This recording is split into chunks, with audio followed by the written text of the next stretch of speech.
Joining us right now, the reporter to break this story, Jessica D'Onofrio with WKMG. Jessica, thank you for being with us. Explain to me this detailed report you're learning about from inside the police investigation that Mark Williams is referring to.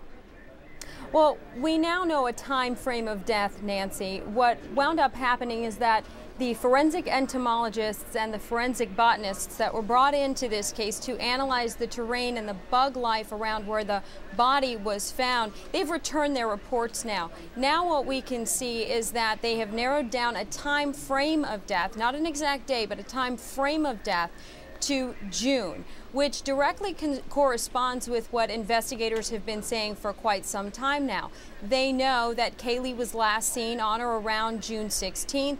The Oak Ridge National Laboratory confirms that they have test results that show that the body was in the trunk of Casey's car for about 2 days, and then investigators believed after that 2 days it was dumped down the street from the Anthony home. So now we have a time frame of death here directly corresponding to what investigators thought, that the child was murdered around that time and has been at that dump site ever since June.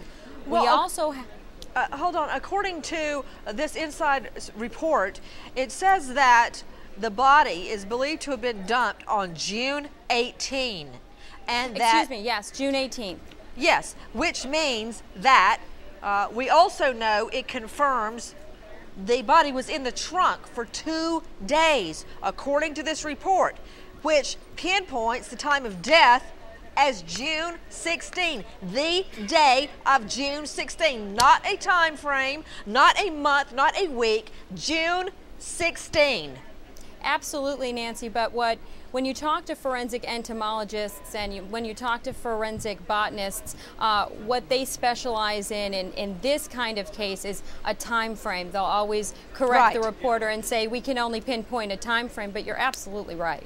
And also, after going over your information, Jessica D'Onofrio, Jessica joining us from WKMG, I also noticed that it said the duct tape was over the child's mouth, and there's been a lot of speculation about where was the duct tape. Was it wrapped around to conceal her identity? A whole lot of theories about the duct tape. Now we are confirming, according to this report, it was specifically placed over little Caylee's mouth. Yes, no?